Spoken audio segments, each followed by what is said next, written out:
My name is Dan. I come from Romania. I was originally born in a province somewhere northeast, but I live and work in Bucharest, which is the capital. I first learned about hepatitis D diagnosis in 2014 when I did a couple of regular tests. Both hepatitis B and hepatitis D were diagnosed then.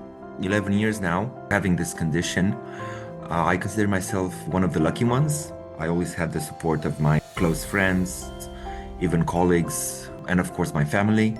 And also, I have the luck of working with really good doctors that guided me through this. Of course, there was a big, maybe fight, but with me and myself in, first of all, accepting this condition, having and making plans for the future, taking into consideration have this condition.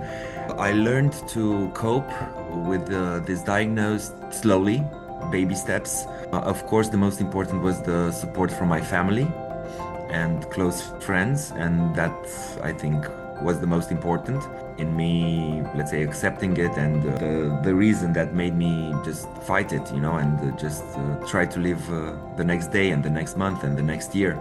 Also, I think it was really helpful, the European Union, which helps you a lot, when it comes to medical cases. So I got access to treatment quite easily. I got access to, let's say, the best doctors in the country without any major problems. And I think that's also really helpful.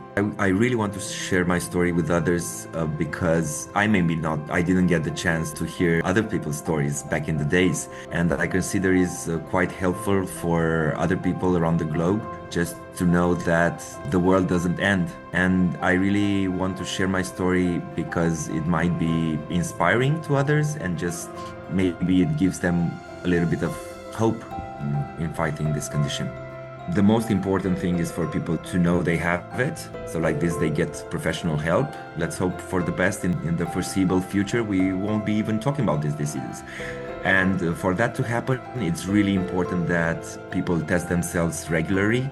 It's really important that governments all around the world make this like national vaccination programs in their own countries.